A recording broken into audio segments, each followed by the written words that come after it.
if this is my time, what has my legacy been and what impact have I made? And yes, I've created some great memories for people in sports, and sports is this great tool to bring people together, and I've been a part of all those things and won championships. But if this is my time, are they going to talk about championships I won with the Milwaukee Bucks? Or are they going to talk about the impact that I've made in people's lives, in the world, or what I left behind? Yeah. And so the breakthrough that I had was, I need to figure out how I can have greater impact beyond just what I do for a living.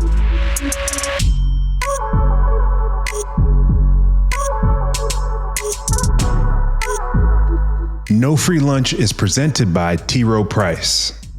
The information provided on this podcast is for informational purposes only and should not be considered financial or legal advice. Always consult with a qualified financial and or legal professionals before making any legal or financial decisions or investments. I'm Ndamukong Suh, and welcome to No Free Lunch, where we talk to experts and athletes about how the most successful people in sports and business manage their money and grow their wealth. Today, I've got my producer with us, and we're about to get into this right here in Kansas City. Danny, what's up, man? What's up? Ndamukong, first question, are you a barbecue guy? Am I a barbecue guy? You're in Kansas City. Man, I'm a healthy nut right now, especially as I'm trying to cut weight. But I will definitely do a barbecue here and there. I did forget this is a big barbecue capital, but yeah, I don't know. I think I'm on this trip. I'm gonna pass on the barbecue. I've only been here for 24 hours. Okay, yeah, don't say that too loudly. I feel like being anti-barbecue in Kansas City I'm not anti-barbecue. I'm just trying. I'm on my health kick right now. So not saying it's not healthy, but usually you got that barbecue and you're gonna set you back a couple of days because it's so good. Nah, for sure. Yeah, the real itis. But you're in Kansas City. Not only is it known for barbecue, but Kansas City is a great sports town. You got the Chiefs, of course. The good old Chiefs. Also, that I've been able to win a championship off of. So yes, they've been great to me. Great memories. Yeah. Good memories. That was a good game. But no, seriously. So we're in Kansas City, and one of the teams in the city that's adding to this cool culture is the Kansas City Current, part of the NWSL. I know that you've had some interest in the NWSL back in Portland, and in general, I want to kind of double tap into that. Like, what's your vibe around NWSL? Do you go to games? Have you been to games? Are you interested in the league? I think it's a really cool space and time for the NWSL specifically. Yeah, NWSL, it's been something that's been on my radar for a long period of time. Having a very dominant team in my backyard, back home in Portland, Oregon, the Portland Thorns. Ultimately, I've been watching it, and my little sisters, I would take them to games, my dad as well, and most recently took my boys and my wife to a Thorns game and met with the owners and just understanding like how that business runs and operates. I'm very curious. I always have a curious mind to learn. And one of the reasons why I wanted to understand it is because I actually almost made an official bid to buy the Thorns about a year and a half ago, but decided to I wasn't ready to embark in that endeavor, but hopefully maybe in the next year or so, I'll have an opportunity to be a part of the Thorns and get into the overall organization. We'll see. No, it's a cool league. I went to a Gotham FC, I'm based here in New York, Gotham FC game a couple months ago. And it was just like a good vibe, like to see the fans. And, I was fortunate enough to kind of be in a little box and see the overall just production of it. It really felt like a real good place to bring family, friends, a date, etc. And specifically the Current, though, a really cool kind of indicator of the growth of the league and the team. The original owners paid like a $3 million bid for the expansion rights of the team a few years ago. And already the valuation of the league is over $250 million, like $275 million is like their current evaluation, like the second highest. That's a great return on investment. Yeah. I mean, only in I think it's like 5 years or so, only second to the Angel City FC. So the league is seeing exponential growth, but specifically the Kansas City Current are really in a good spot. And we're fortunate enough today to talk to the current president, Raven Jemison. So I'm excited to hear about how she's building that team, the culture, et cetera. But what are you excited about today? Yeah, I'm always curious about the business side of things, especially in sports and understanding, having been in the NFL for 13 plus years and seeing how that business is operated and everything that's afforded to you.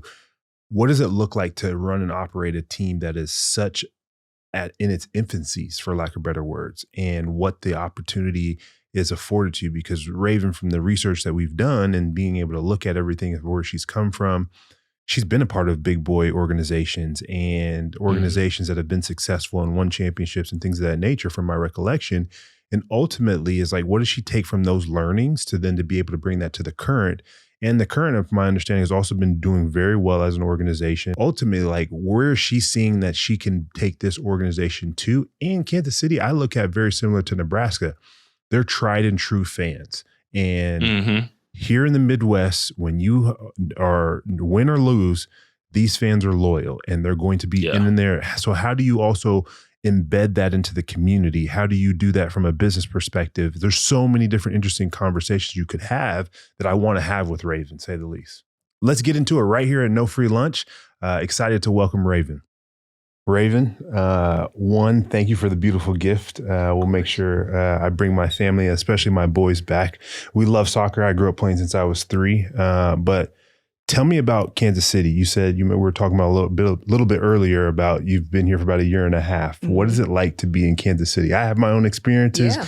My wife gone to K-State. We kicked her out of Nebraska and she came down here. So what's KC like? Yeah. So first off, I've been in 8 states in my 20 years in this business almost. Wow. Kansas City was not on the bingo card, which I always say, but it's a hidden gem, truthfully. Okay. Great sports town. Yep. And I've been in, again, 7 other cities, and there's nothing like Kansas City sports. So the fact that this is my day job, this is my business, that I get to participate with respect to the Kansas City community, it's a great city. Obviously, the World Cup, you talk about soccer, the Men's World Cup will be here next summer.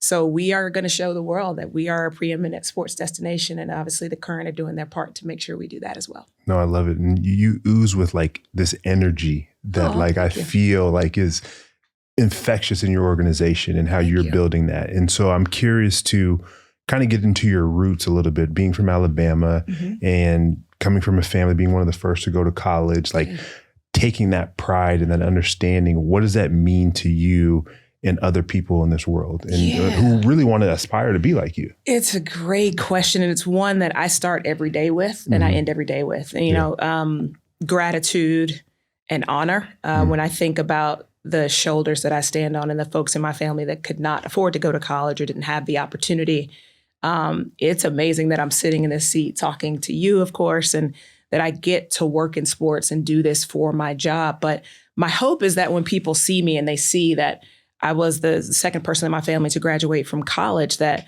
whatever someone is saying to you is not possible doesn't mean that that's true. And I think that at the end of the day, it's about the effort that you put into it, the belief that you have in yourself, of course. But I am just blessed to be sitting here. And I mean, I work in sports. I mean, you've obviously played sports, being an athlete. The gift that we get to participate and be a part of this when, you know, there could be other jobs that we're doing that might not be quite as fun. I just try to make sure that every day that the energy that I do bring is one that's rooted in gratitude and honor, because this is a privilege for sure. So you talk about being rooted in it and the ability to do something that you love.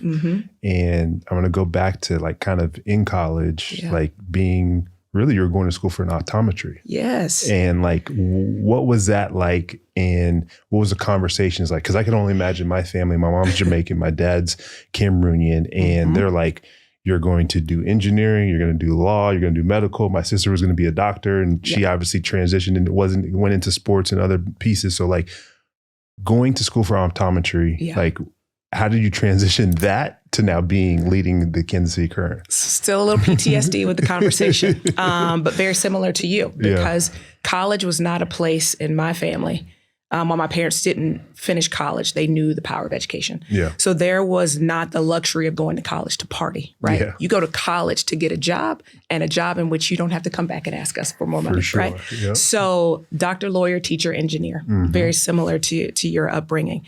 So I picked the doctor because I was pretty good in math and science. Yeah. So 17-year-old, right? Trying to make this decision for the rest of your life. Pretty good in math and science. Picked the doctor that had the least exposure to blood. Okay. Because I didn't want to be around a bunch of blood. And I'm Yeah. like, okay, that's either podiatry, which don't like feet. So we're going to go with eyes. Right? Okay. Yeah. Just unbelievable rationale with Yeah. respect to a 17-year-old trying to figure out my life. But I did the things to prepare for that. I got accepted into optometry school. Yeah. And there was this tug, though. I loved sports, grew up playing sports, just wanted to be around it. But I had some exposure to what life was out of the pitch or outside of the field and the business part of it. But I didn't have enough to know that, I want a job there. Yeah. But I did take a chance. And I asked my parents, I said, can I defer a year to see if I can get a job in sports? And in true supportive fashion, they were like, absolutely. But I think in the back of their mind, they felt like she doesn't know anybody. We're in Alabama. There's no professional sports here. Like, how's she going to get a job? Yeah. We'll support her. Maybe she just needs a gap year before she goes off to optometry school.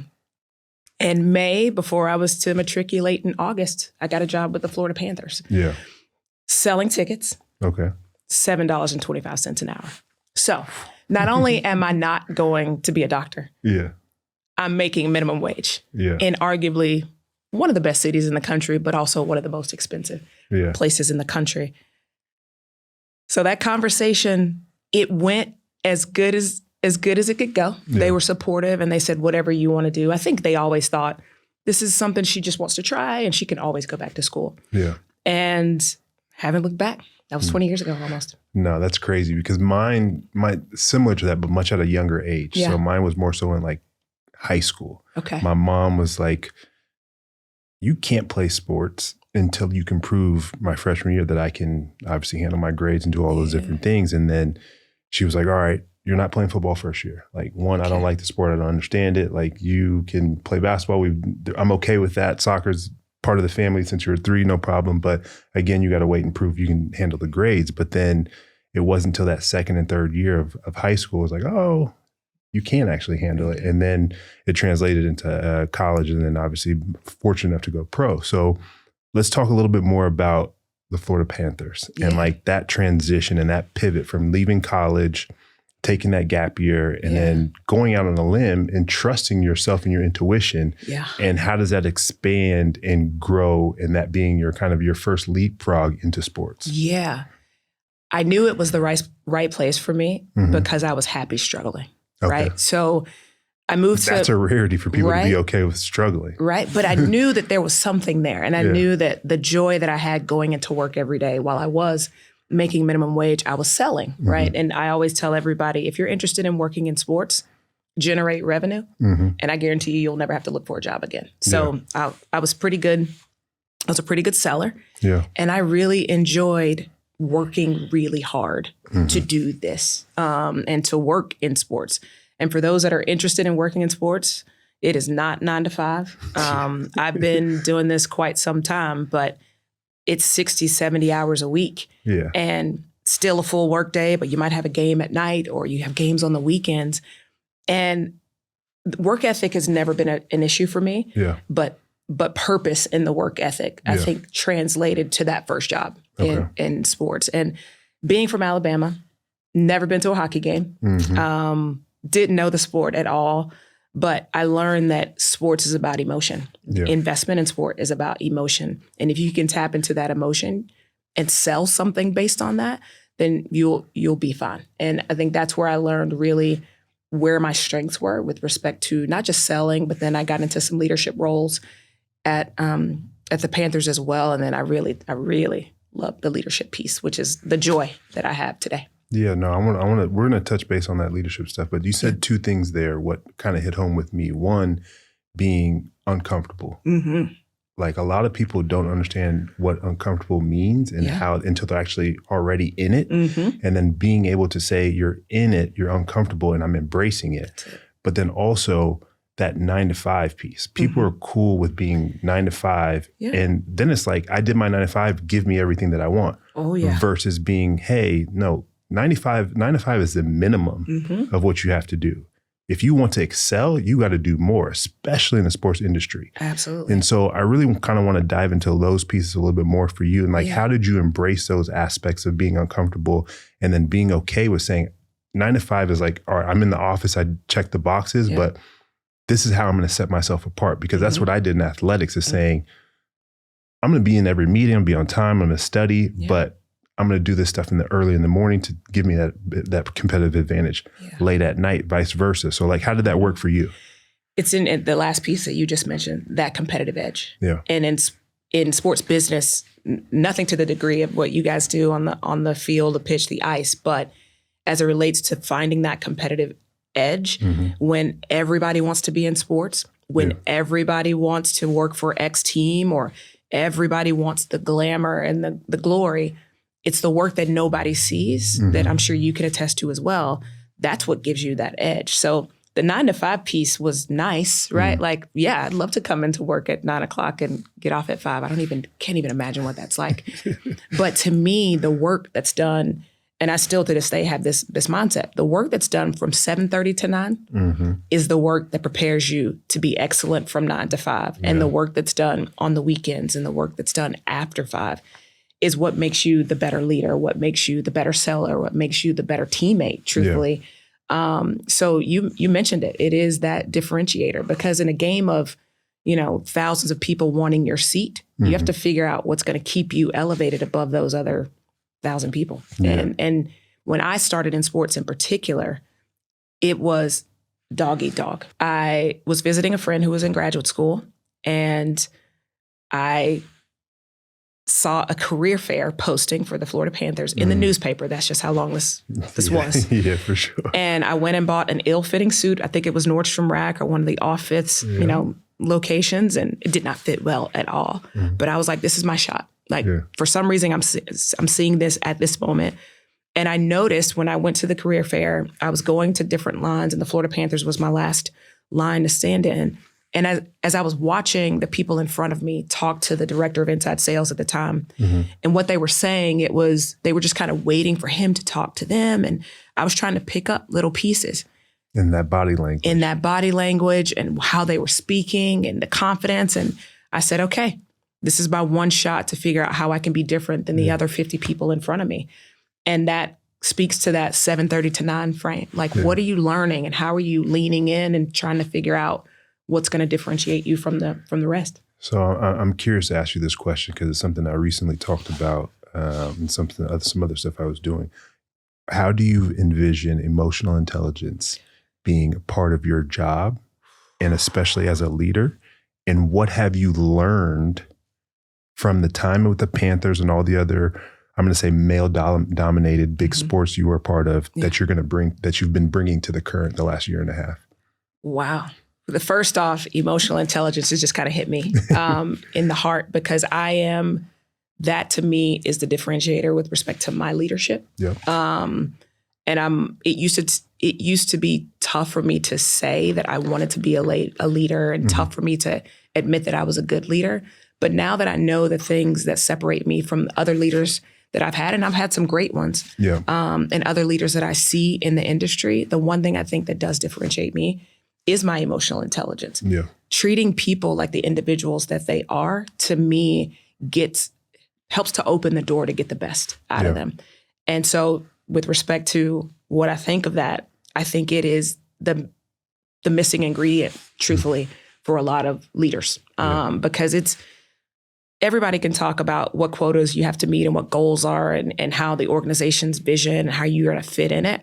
But how you tap into that piece of that person that might be curious about how they actually fit into that goal, and talking to them like a person, asking them how they are, and actually waiting for the response, to me is the difference between, hopefully, I think, me and other leaders. Yeah. As it relates to my previous experience in working for the other 4 major sports leagues, the job is the same, right? So sell tickets, market the brand, sell sponsorships, that piece is the same. But what's different here is this is legacy and impact building work that we're doing. The league's been in existence for 14, 15 years, and we've only been in existence. This is our 5th season. Yeah. We're still on the launching pad. So what comes with that is, yes, it's a startup mentality, but my experience and knowing what does work, what are the tried and true practices, absolutely helped me with this job. But that's where it stops. Yeah. This is a different territory.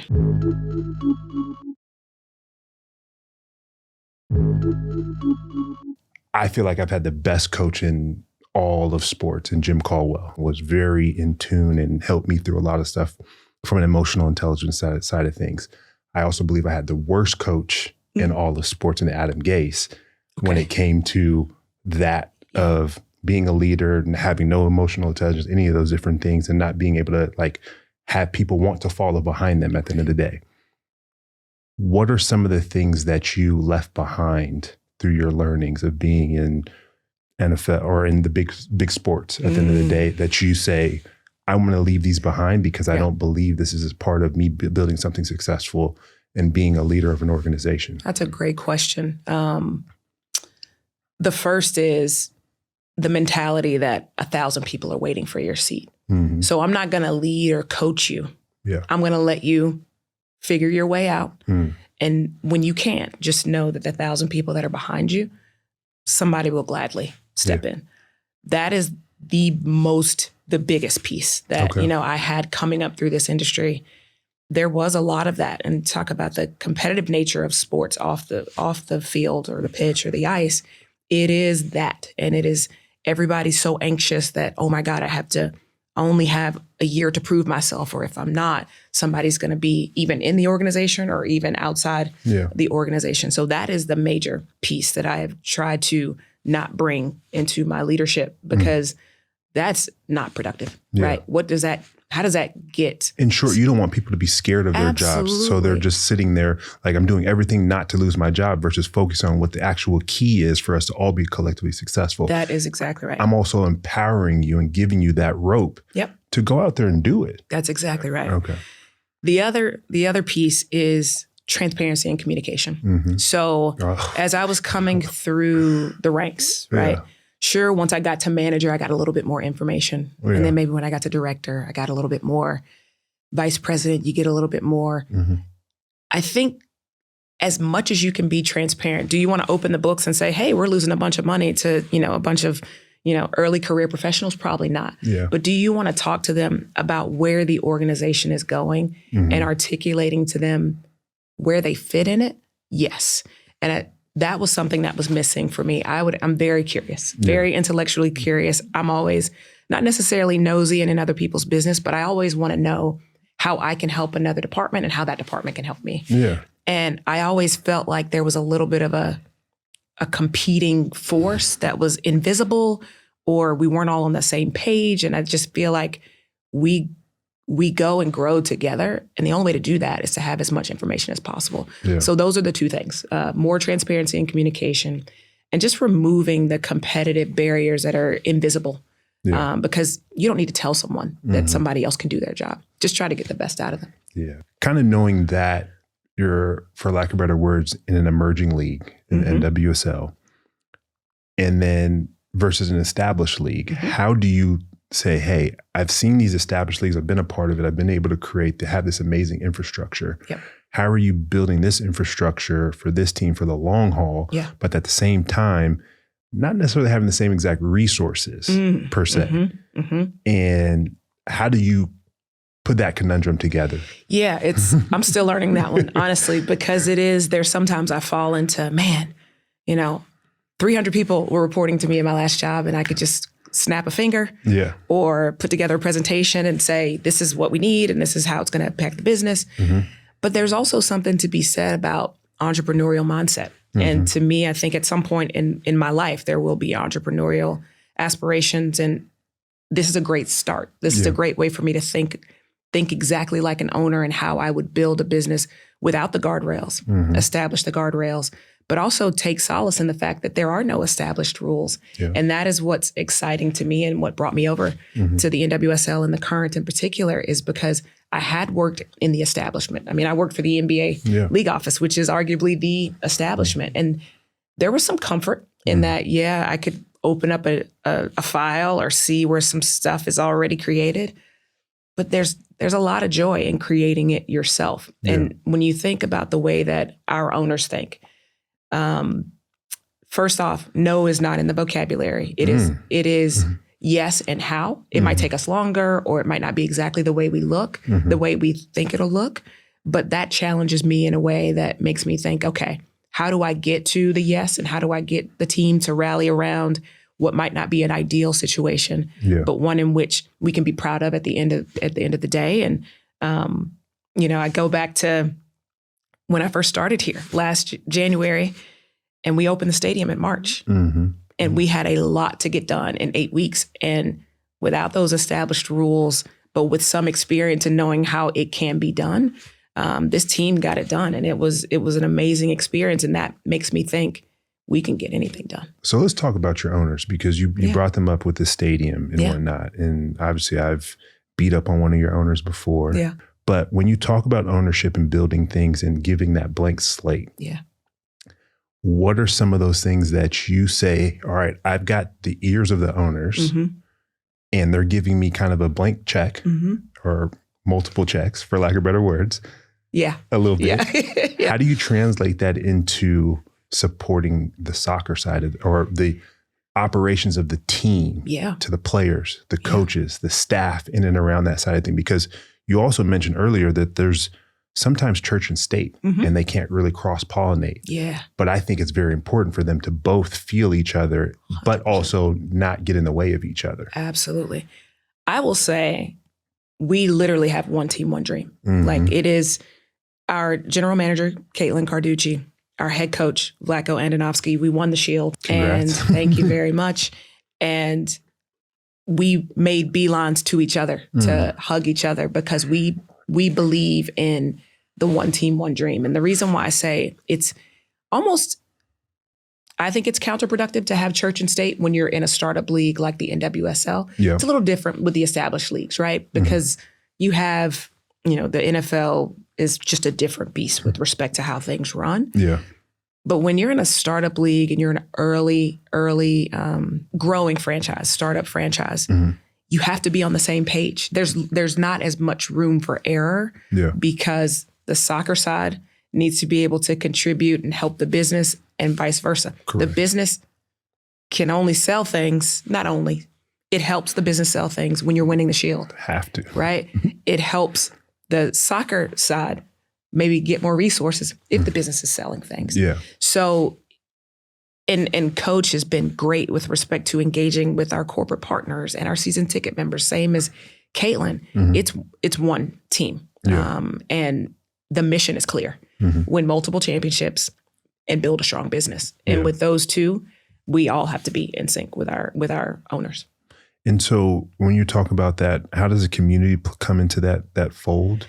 And how are you leveraging those relationships? When Angie and Chris said that they were going to build a stadium on a forgotten part of the Kansas City landscape, I mean, the riverfront, no one was going down there. Yeah. And when they said they wanted to do this, not only bring an NWSL team back to Kansas City, but build a stadium, the first ever in its world, in the world, Kansas City has a certain, and you probably know this, it's not a chip on the shoulder, but a certain level of pride that once you say, oh, this is going to be something that's history making here in Kansas City, there's no other way to do this but to rally around it. Yeah. So the community has been the secret ingredient, I think, personally, with respect to why we are so successful and sell out every match. Yeah. There's not a place I can go in Kansas City, whether it is a community event or a business networking event, chamber, or whatever it is, that people are talking about what we're doing in the community and what asset we are. And I think that's another misconception I think that sports business leads need to do a better job of with respect to being in their city and articulating the asset value that it is to the city and the region. And Kansas City, the Current, I think, have stamped have stamped that mark with respect to here in Kansas City. We are a community asset. And the only reason why we're successful is because of that. Yeah. And how I look at it in my analogy for what you guys are building, you not only made a statement of building that arena and then translating that into winning championships and things of that nature, but I look at the University of Nebraska where I went and like best fans in college football and you guys creating something very similar to that for women's sports. Yeah. But I also look at it, you talk about having sold out stadium, and I look at the Portland Thorns and the successes that they've had, and that's my home team, why I bring them up. But they also look at wanting to be the epicenter for women's sports, especially with me having some understandings of the NWSL team, Portland Thorns and the Portland Fire that they were just announced. So how do you guys look at it? You're kind of that trendsetter. Yeah. We want to be the standard, not the exception, right? And it is, you're starting to see it, whether it's Denver coming online, Denver Summit FC coming online next year, Boston Legacy FC coming online next year. They're coming online with the thought that they're going to have their own stadium. Yeah. And so what that tells me is the proof of concept is clear, and that if you want to run a business, a strong women's sports business, owning your own stadium or arena and having world-class facilities is that differentiator with respect to making sure that you attract the best talent, make sure that you attract the best, the fans, and make sure it's a place that they want to come. And, there's things about this business that when you own your own stadium, you get the best dates, right? Yeah. Whereas you're not competing with the second and third tenant. You can host other events. So as you talk about growing a business, similar to what the 4 major men's leagues have done, is you got to have your own assets. What are the different things that you think not only is going to correlate to the performance on the field, but what's that competitive advantage? You mentioned like making sure it's a city that people and players want to come and be a part of. Yes. Kansas City, like your winners suck. Yeah. So I've only had one. Yes.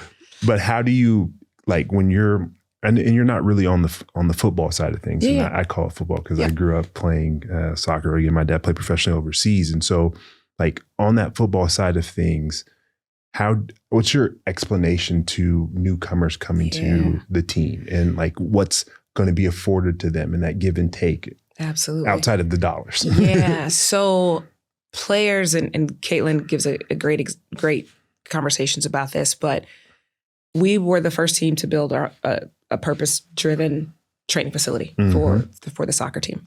So you come into our facilities, the training side is one thing. Yeah. Adjacent to that, we're building a new performance center. So investment is not just in the stadium. It is making sure that you have the best resources to be prepared to play in that stadium. Also, when you come into our stadium, the visiting locker rooms are not like the visiting locker rooms in other facilities. It is world-class. It is something where we are indicating to even teams of other players that Kansas City does things differently. And so we think it's the best possible recruiting tool because all the teams play here at some point, right? So that's interesting because in the NFL, it's like kind of opposite. Absolutely. We want you guys to be in a dark hole, that's uncomfortable, exactly right. And by no means have any comfort when you come to our stadium. NBA is the complete opposite.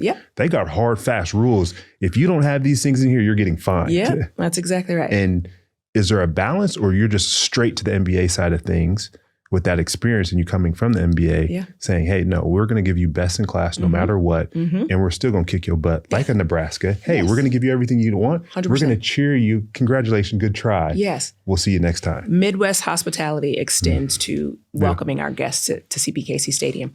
And even when the Women's USA rugby team was here, Alona Mayer and all the players that were a part of that rugby team were like, we've never seen facilities like this. Home way, we don't even have our own facility. So even beyond soccer, we are showing female athletes. We had the Big 12 women's soccer championships last year. We have the NCAA women's soccer championships here at CPKC Stadium. The goal is to show female athletes that they deserve what they're playing in at that moment. So yes, we extend that hospitality to visitors, but we also want all of the athletes that come through our stadium to see what's possible when you invest in women's sports. So what were some of the things that you did in the performance side of things? And like, what was this structure of building out the best in class? And the reason I want to know this question or understand this question and how your guys' thought process is because I'm very fortunate enough. I've been a Nike athlete for 15 years, or Nike athlete for 10 years, Jordan athlete the last 5 years, and moving in perpetuity from that standpoint. But like, how do you guys go about building out that performance and having the cutting edge modalities and things of that nature? Like what's the team? Is it in-house or out of house of how you built that? Yeah. So I think it's a combination of infrastructure, but also people. So Caitlin and Coach have some of the best performance, director of performance, medical staff, athletic trainers. It's the best. And Coach is probably better equipped to talk about this, but he is a leader. I mean, I look at him all the time and try to take stuff from him. He's working on his PhD too, which is interesting. But the people that come with him believe in the mission and vision. So he's going to get the best possible talent. So I think it's a combination of not just having the building and the, you know, the hot and cold and all the things that are physical infrastructure. It is a mentality. And Coach wants to put the best product on the pitch. And he has justification, business justification, as well as performance justification as to why he has to have the best possible talent working with these players. And the Performance Center is just going to be another asset because, as you mentioned, winters here in Kansas City are not the best. I won't say they suck, but they're not the best. I came here from Milwaukee, right? You get used to it. You get thicker skin. You definitely do. You definitely do. But nothing like Milwaukee. I mean, I'll take Kansas City winter all day, but that Performance Center is going to be another way for our players to train when the weather's not so great.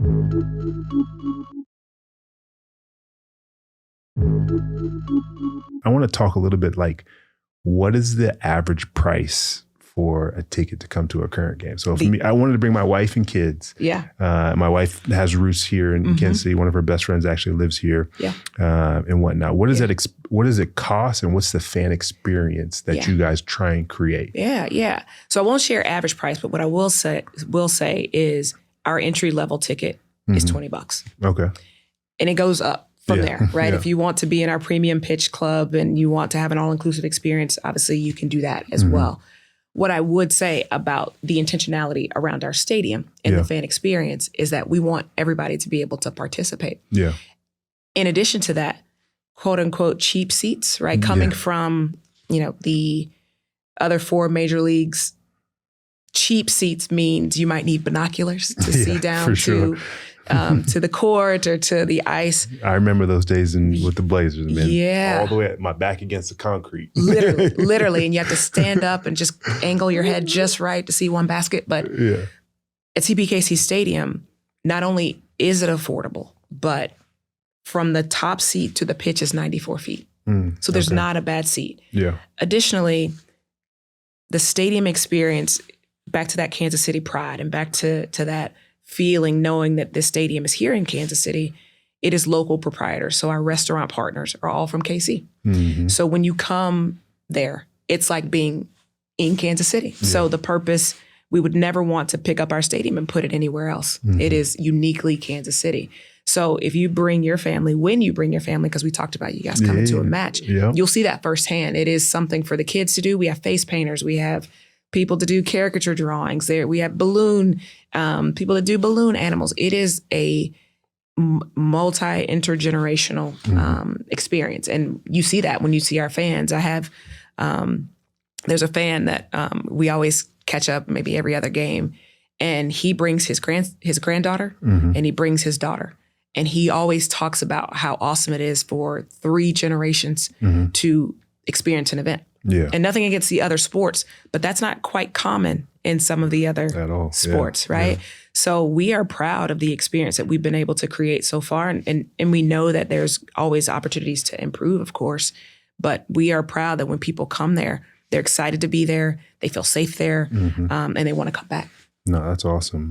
A little bit more on the numbers. Okay. So ownership group paid roughly $3 million for the expansion fee for this team. What has been told to me, they're the second highest value team in the league right now at $275 million.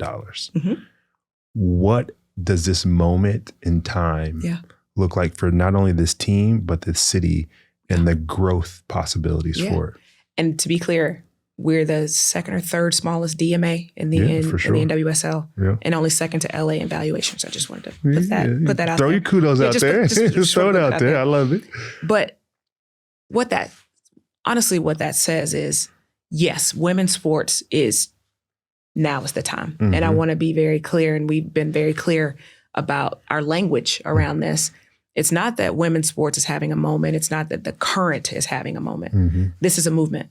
And I've been a part of sports a long time, and I've seen fits and starts with respect to women's sports.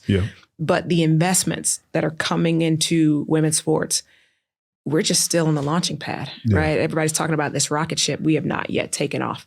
So what that tells me is people are starting to see that this is smart business and not just a community play, right? And you've probably been around long enough to know that for quite some time, it was, I'll invest in women's sports because it's the right thing to do.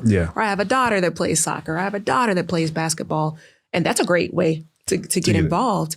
But these are businesses that we're running. And I can tell you that I'm held accountable to running a smart business and not just accountable to running a community program, right? So what that tells me is now is the time to invest in women's sports. Couple more for you. Yeah. I've been asked many times by some close family friends, and really specifically an uncle, to write a book. But you wrote a book. I did. And will you tell our audience about that book? And then I have a follow-up question for you. Yeah. So never set out to write a book because no one was really asking me to write a book until this instance. So really quickly, I guess almost a couple of years ago now, a mentee asked me, it was our catch-up call, and she asked me the question very simply, how did you get here? And we had many meetings about like my career. And she asked the question in a way where she was asking for a specific answer. And I was kind of dumbfounded. I was like, what do you mean? How did I get here? Like, met the right people, worked really hard, believed in myself, all the canned responses. And she's like, no. I want to know when you experienced being in a meeting and you were the only Black woman in the room and you wanted to say something passionately, did you say it passionately or did you code it so it was more palatable? And I was like, that's powerful. Okay. So that is a specific answer that I need to give. And I didn't have one because I just thought working hard was it. So I put a little pin in it and I was like, okay, I need to have an answer for it next time we talk. A week later, I was at the Milwaukee Bucks at the time. Our VP of strategy and analytics, an Indian woman, asked the exact same question.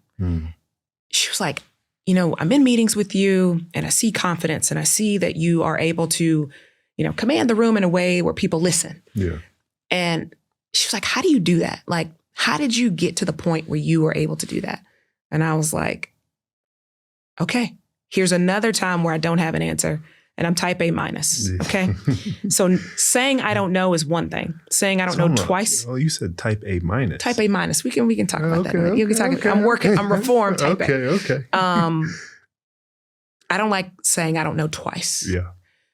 So that weekend I went home, got my journals out because I've been writing in journals since I started in sports. And I started reading with a nice bottle or two or three of wine, and I was downstairs. Hopefully some good French wine. It wasn't French. But it was okay. I'm bougie on that I'm side, not at the level. I'm not at your level yet, but it was good wine. We'll share a bottle when we come back. I love it. And so I went downstairs, and so I'm going through these journals. And as I'm reading, I'm like, wow, there's a lot of things that I repressed and a lot of things I just suppress in my everyday, and things that I went through that were not good, but some things that were amazing. And so got the whiteboard out, Post-it notes, what eventually became the cheat codes. So more than representation, the cheat codes to own your seat at the table is the name of the book. And I started just writing stories like, okay, here's what I did there. And so by the end of the weekend, it was Sunday night, I had a whiteboard with my Post-it notes, and I was going to have an answer to these questions. Laid it there, was being interviewed for someone else's book. And we finished the interview and she said, Raven, I think you have a book in you. And I was like, me? No, I'm good at math and science, not English. That's not my jam. She was like, let me just connect you to my publisher and we'll take it from there. And so we had a conversation. I had these cheat codes. And I was like, maybe this is a book. 8 weeks later, I have a rough draft of a manuscript. No, that's amazing. Yeah. That's a great story and a book in itself of how you got there. But I'm my follow-up question to it is, as you alluded, cheat codes. Yeah. What are some of the cheat codes that you would aspire for somebody else to have and learn when they read that book? Yeah. So the book is designed to pick up at any cheat code and learn about that. Mm-hmm. So there's 5 of them, but they are in order by the way that I basically learned how to best sit in this seat and feel like I own it. Mm-hmm. The first one is know yourself to know your worth. Mm-hmm. And the reason why that one is first is because this world will definitely tell you who you are if you don't tell yourself first. Yeah. And I have been in situations where I've been in rooms and I'm like, I would never say that. Why am I thinking this? Why are they making me feel this way? And it was because I had not truly learned what it was that I uniquely brought to the table, or what it was that what makes me, so that I can add the value that I need to add. So there's a reason why that is first. And there's a reason why I tell everybody, before you think you're going to own any seat anywhere, or before you think you're going to run the world, you should first find out who you are before the world tells you who you are. Man, that's especially in this world of social media. Oh, because everybody's looking for that praise. 100%. Social media. And if that's what you're living off of, 100%. That will make you change and flip-flop in 2 seconds. Literally. Which is crazy. That is absolutely right. I love that cheat code. I'd be remiss not to ask you this question, because I love to always ask this question. Okay. In your life and in your career, what's the biggest price you've had to pay for a breakthrough? Biggest price I've had to pay for a breakthrough. And it doesn't have to be monetary. It can be anything. Well, in March, I'll say the biggest price is my health. So in March, I was diagnosed with breast cancer. Sorry to hear. Thank you. And what I've learned through this time is, first off, the waiting. Like, there's so much waiting when you're diagnosed, to when you get the tests, to when you get the, the treatment plan and all those things. And as I'm going through this process, it started in February and I had surgery in April. But from February to April, there were moments of like real mortality conversations I had to have with myself, because while you're waiting for tests, you don't know what's going to come back, what stage you're in. You don't know any of that. And you still don't know until after your first, or in my case, my first surgery. And so in that moment, I was like, whoa, talk about stopping me in my tracks. And we started this conversation off about working hard and about staying up, getting up early and staying late. And I love what I do. Yeah. And I will probably never retire, because I'll always feel like I need to do something. Yeah. But at the end of the day, if this were my time, and these are the conversations I'm having with myself, if this is my time, what has my legacy been, and what impact have I made? And yes, I've created some great memories for people in sports, and sports is this great tool to bring people together, and I've been a part of all those things and won championships. But if this is my time, are they going to talk about championships I won with the Milwaukee Bucks? Or are they going to talk about the impact that I've made in people's lives, in the world, or what I left behind? Yeah. And so the breakthrough that I had was, I need to figure out how I can have greater impact beyond just what I do for a living. And boy, it is still a work in progress. But yeah, I think that's probably the most expensive price tag for a breakthrough, for sure. I mean, health for sure is. And I unfortunately know I lost my father to prostate cancer. So I have an inkling of kind of where your thoughts are. Absolutely. From that standpoint. But Raven, I mean, this has been an amazing conversation. Thank you. Can't thank you enough for joining No Free Lunch, but this has been great. Thank you. I'm going to make sure I come back for a game with my boys and wife. Please. So, thank you. Awesome. It's a great conversation. Yes. T. Rowe Price proudly sponsors No Free Lunch. The views expressed in this podcast are those of the podcast participants and do not necessarily reflect those of T. Rowe Price. Their sponsorship supports the platform and does not imply endorsement of specific content or perspectives. Wow, what an amazing conversation with Raven. To say the least, a lot of great insights of how she's building that organization and how she's growing the Current. But I'm going to leave you guys with this, simply stated. Know who you are as an individual and dive into that. If you don't, this world will throw you left and right to try and figure out who you want to be. So be true to who you are and work hard. But Raven is an amazing example, and I would go read her book and find some of those cheat codes. Make sure you like, comment, subscribe to No Free Lunch on Apple, Spotify, YouTube, or wherever you get your podcasts.